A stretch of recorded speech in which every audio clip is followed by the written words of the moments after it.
to some of the headlines. This is Democracy Now!, democracynow.org, The War and Peace Report. I'm Amy Goodman. And I'm Nermeen Sheikh. Welcome to our listeners and viewers around the country and around the world. A landmark presidential election is underway today in Egypt, 15 months after Hosni Mubarak was forced out of office in a popular uprising that ended his 30-year rule. Security has been tight as many of 50 million eligible voters make their way to polling stations. The Supreme Council of the Armed Forces, which assumed presidential powers last February, has promised free and fair elections followed by civilian rule. Many polling stations opened this morning with long lines. This is independent Islamist presidential hopeful Abdul Munaim Abul Kouddous speaking today after casting his vote. We must respect the results of the elections on the condition they are free and fair and there is no interference in them. I am certain we are going to stand behind any president who is elected on the condition there is no rigging of any kind. Polls will remain open today and Thursday. As many as 50 million eligible voters could participate. Analysts say no candidate is expected to win a majority, and a runoff election is scheduled for June 16th and 17th. International election monitors include former President Jimmy Carter, as well as U.S. Representatives Jane Harman and David Dreyer. Meanwhile, the old polling station where former President Hosni Mubarak used to vote has barred its doors to voters. This is voter Ahmed Azam at the Fatma Anan School in Cairo. I am here to elect for the first time a president of the Republic, a president that will be good and righteous and to make this country wake up. For more on this historic election, we go to Cairo, where we're joined by Democracy Now! Correspondent Sharif Abdel Kouddous. He's covered the Egyptian uprising and has been closely following the race. Hi, Sharif. It's great to have you back. Tell us what's happening today. Well, Amy, as you mentioned, millions of people are heading to the polls today in what is considered Egypt's first ever competitive presidential election. It's a historic day, but also one that's filled not only with enthusiasm but also anxiety because of the way the transition period has been managed, and because essentially Egyptians are going to the polls to elect a president unclear exactly what his powers will be. And we can get into that a little bit later. But the leading frontrunners, there's 13 candidates on the ballot, and it's widely considered that 5 of these 13 are the contenders, 2 of which are considered Islamist candidates, one of whom we heard just a few moments ago, Abdul Munaim Abul Kouddous, who is a longtime member of the Muslim Brotherhood, who left the group last year because he wanted to run for president, and the group had said it would not field a candidate.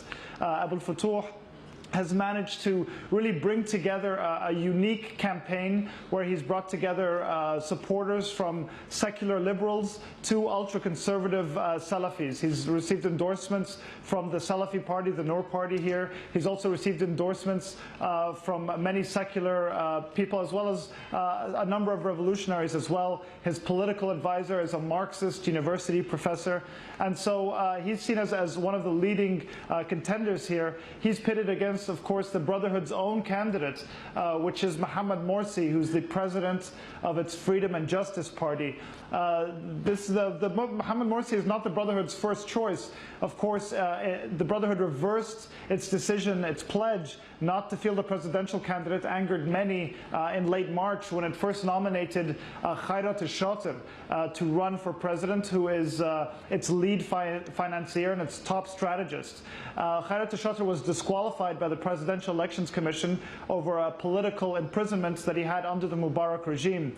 And so Mohammed Morsi is running in his place. His detractors have said called him a spare tire and said that he would be only a symbolic president and take orders from Khairat al-Shater. But nevertheless, the Brotherhood has a very well-oiled political machine and has put it into full gear to back him. And Mohammed Morsi is widely considered to be one of the leading frontrunners. They're pitted against 2 members of the former regime, the former Mubarak regime, one of which is Amr Moussa, perhaps who enjoys some of the best name recognition around the country. Amr Moussa was the Secretary General of the Arab League for a decade before stepping down last year to run for president. Prior to that, he was the foreign minister for the Mubarak government for 10 years, from 1991 to 2001. And he has really tried to promote himself as a statesman, as someone who can act as a bulwark against the rise of Islamists in government. Of course, we have to remember that in the parliamentary elections that in last fall, the Muslim Brotherhood captured about half of the seats, and the ultra-conservative Salafi groups captured about 25%, and so they have about 70% of parliament. So Amr Moussa is really campaigning on this issue of being a statesman with long experience in diplomatic affairs on the international stage, and also as someone who can act as a bulwark against the rise of Islamist groups. Another figure who has really received a late surge, we can call him a dark horse in this race, is Ahmed Shafiq. He was Mubarak's last prime minister and now wants to be the first democratically elected president.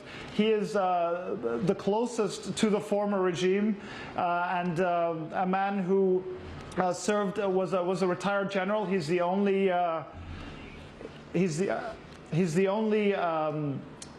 candidate who is from the military, like all the former presidents we've had in Egypt. He served as civil aviation minister under Mubarak for 10 years. And he was appointed prime minister in the opening days of the revolution by Mubarak on January 29th.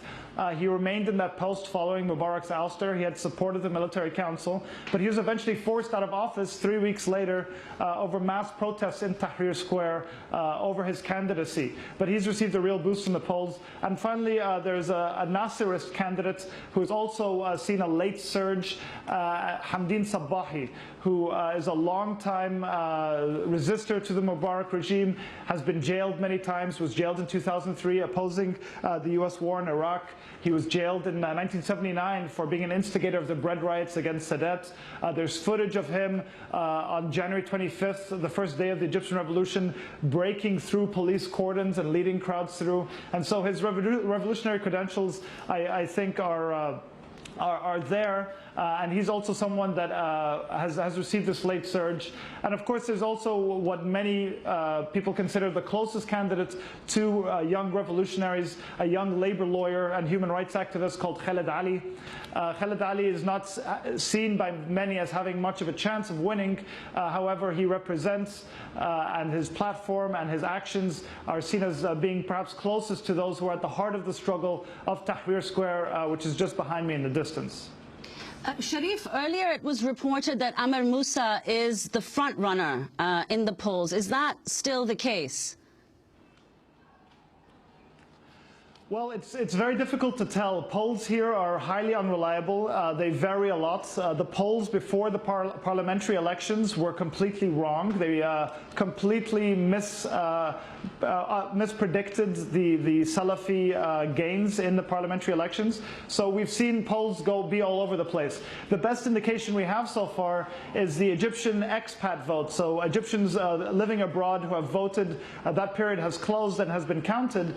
Of that vote, Mohammed Morsi, the Muslim Brotherhood candidate, was the winner, followed by Abdelmenam Abul Futuh, who is the former Muslim Brotherhood candidate running against him, followed by Hamdin Sabbahi, the Nasserist candidate, with Amr Moussa trailing behind that.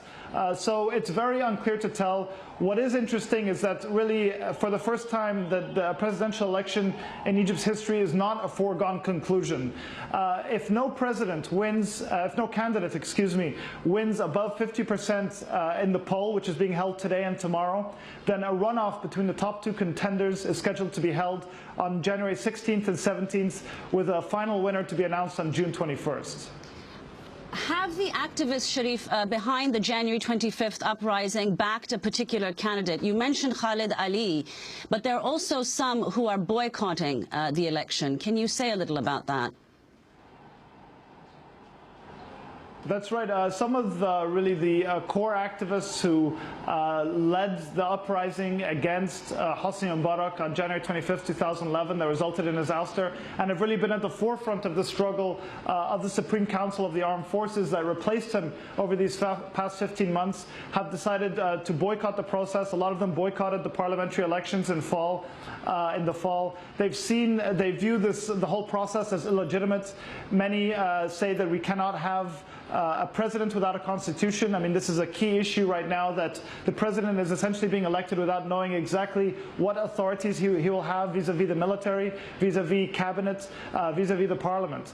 And many of these young revolutionaries, there was a debate that I went to there about whether to boycott or participate in the elections, say that any president that comes will be a puppet for the Supreme Council of the Armed Forces, will not have any real power, and that the real struggle will continue to be in the streets, in strikes. And we have to remember that the biggest concessions that the Supreme Council has given so far has been in the face of street protests. The only reason that elections are being held right now, that we're talking for a handover of power on June 30th, is because of a 7-day uprising on Mohammed Mahmoud Street in November, which left over 40 people dead and 1,000 wounded. And that's what Hussein Tantawi, Field Marshal Hussein Tantawi, who's the head of the Supreme Council of Armed Forces, named January 30th as the handover of power date.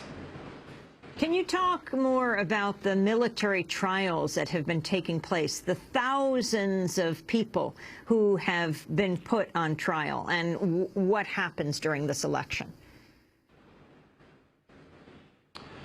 Well, earlier this month, there were clashes in Abbasiyah, a neighborhood that is home to the Ministry of Defense.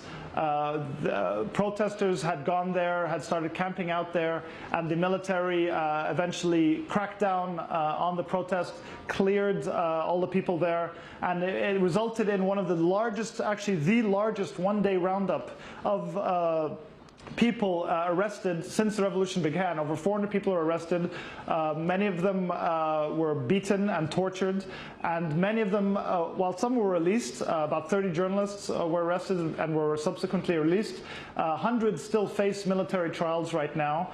This was a very key issue over the transitional period. More than 12,000 civilians have been put on military trials. But unfortunately right now, none of the candidates are really talking about this issue, with the exception of Khalid Ali, who's the young human rights activist.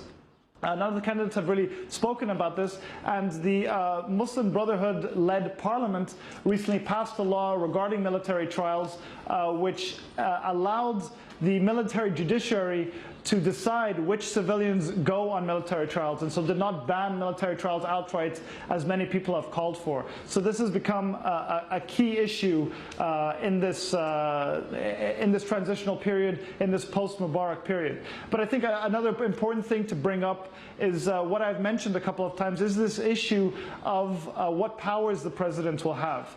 Let's remember that the Supreme Council of the Armed Forces issued a constitutional declaration in March of 2011 that has been acting as the de facto constitution in Egypt for the past 15 months. This was issued by them. This was not a referendum. It was not voted on in a referendum. This gave the Supreme Council of Armed Forces full executive authority and full legislative authority. Following the parliamentary elections, the parliament took some of the legislative authority, and the Supreme Council has held on to this executive authority.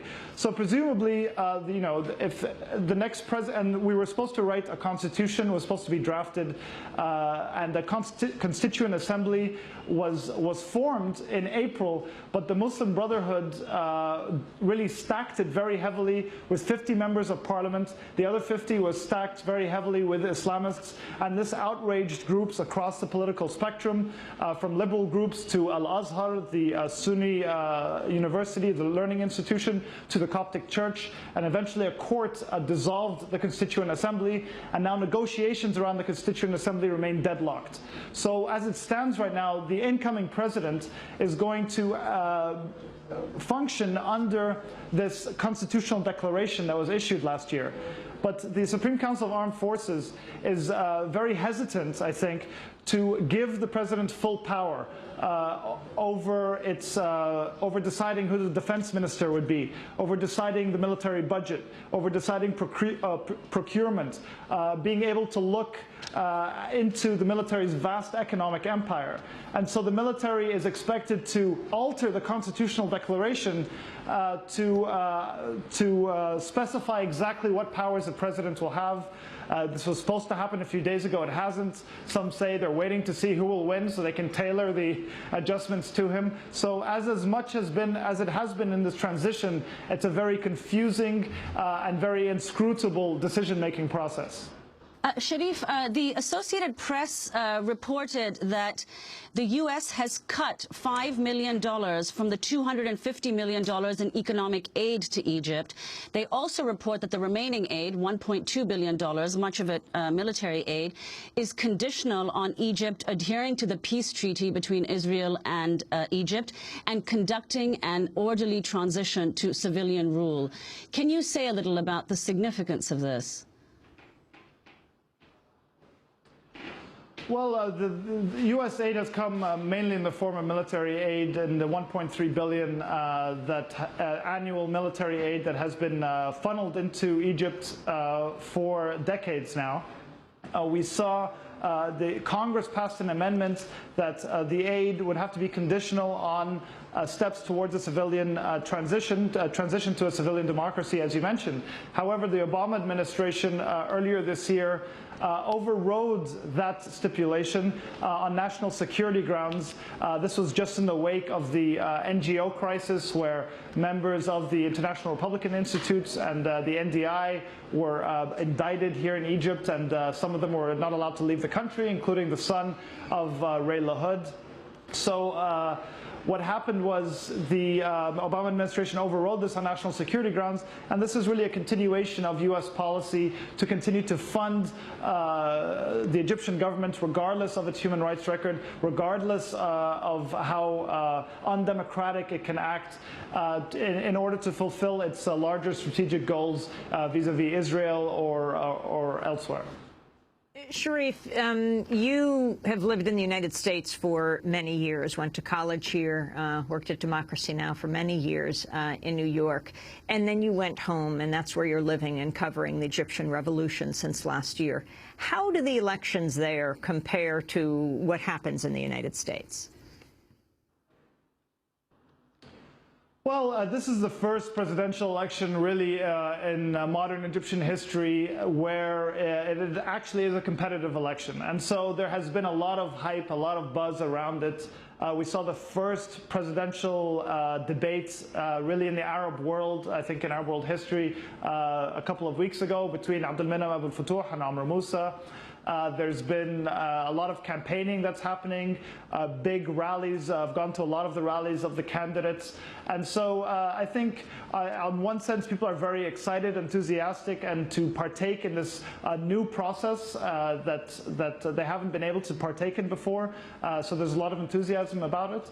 But there's also, as I mentioned earlier, a lot of anxiety as well. Because it's unclear exactly what authority this president will have. Security has been a big concern amongst many of the voters we spoke to today. So has the economy. But clearly, what happens in the United States seems to be there's a lot of apathy, I think, about elections. Perhaps 4 years ago, there was a lot of enthusiasm over the Obama campaign. But in general, this has been a very exciting time. I mean, you walk in the streets, and the only thing people ask each other is, who are you going to vote for? And it's been something that everyone talks about on dinner tables and in coffee shops. And so now that it's finally happening, but I think many people realize that with this election and with this supposed transfer of power, that we still have a long way to go, that the essential institutions of the state have not been reformed whatsoever, that the military has not been reformed, the police, the security and intelligence agencies have not been touched, that really we didn't have regime change in Egypt, we had change within the regime. And so while this process is continuing, managed by the military, I think a lot of people are anxious to know whether it will bring about real change. But having said that, this has been an exciting and time to be a part of these past few weeks as this election and campaign frenzy has really kicked into high gear. And Sharif, we only have 30 seconds, but Mubarak and his sons still on trial? Yes, they're not on trial anymore, but the decision, the ruling, is expected to come down on June 2nd. So many people are looking to this, wondering what the ruling will be. Mubarak, of course, is being tried for corruption and for having a role in the killing of more than 800 protesters in the 18-day uprising. And so we'll have to see where that goes, but it's going to be a pivotal moment on June 2nd when that ruling comes out. Sharif Abdel Kouddous, thanks so much for being with us. We'll continue to follow this election, expected through tomorrow, and then a runoff election in mid-June. Sharif Abdel Kouddous, senior correspondent for Democracy Now! In Cairo, also a Nation Institute fellow. This is Democracy Now!, democracynow.org.